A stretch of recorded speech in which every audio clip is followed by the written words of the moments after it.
Buster by Denise Fleming.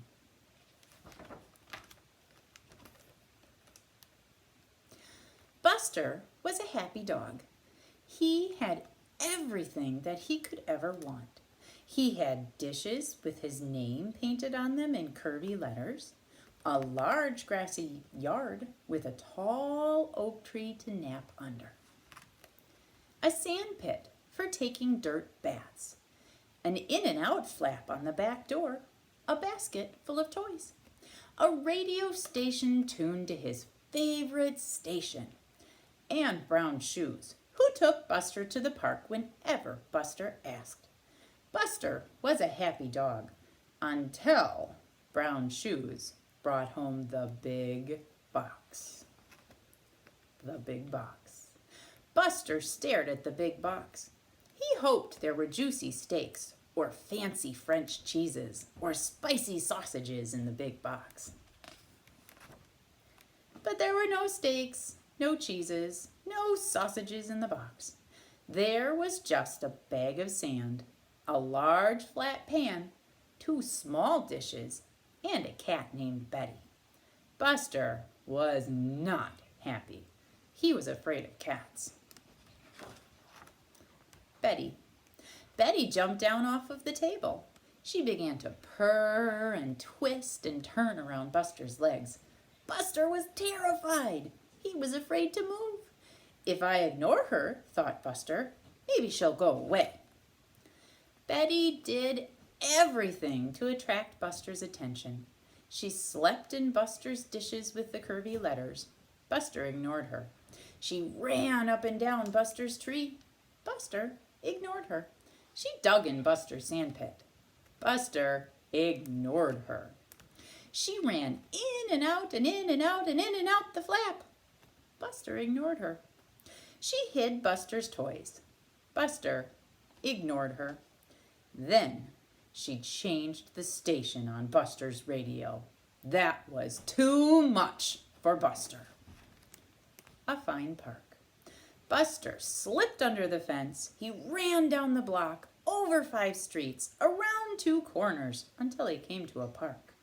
Not his usual park, but a fine park with tall trees, a bubbling fountain, tubs of flowers, large grassy patches, and not a cat in sight. No Betty, thought Buster as he drank from the fountain. No Betty, thought Buster as he rolled in the sand. No Betty, thought Buster as he listened to his favorite radio station.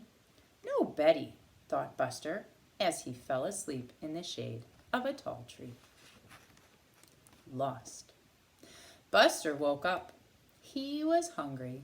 He was lonely. Soon it would be dark. Buster was ready to go home. He looked up the street. He looked down the street. But nothing looked familiar. Buster circled the park to the left. He circled the park to the right. Buster had no idea which way was home. Buster was lost. Buster asked the big yellow dog if he knew which way was home. He asked the tiny black dog if she knew which way was home. He asked the man sweeping the walks if he knew which way was home. No one in the park had any idea where Buster lived. Buster sat very still and tried to remember the route he'd taken to the park. But he'd been so busy trying to get away from Betty that he hadn't paid any attention. Home. All Buster could think about was how he would never see his home, his dishes, his sandpit, his toys, his tree, or brown shoes again. What would he do? Where would he go? Just then, a pigeon circled Buster. It landed close to Buster's ear. "Coo, cuckoo," said the pigeon, looking up. Buster looked up, way up. In the top of a tall tree several streets over, Buster saw a waving ball of white fur. That tree looked familiar. The waving ball of fur looked very familiar. It was Betty!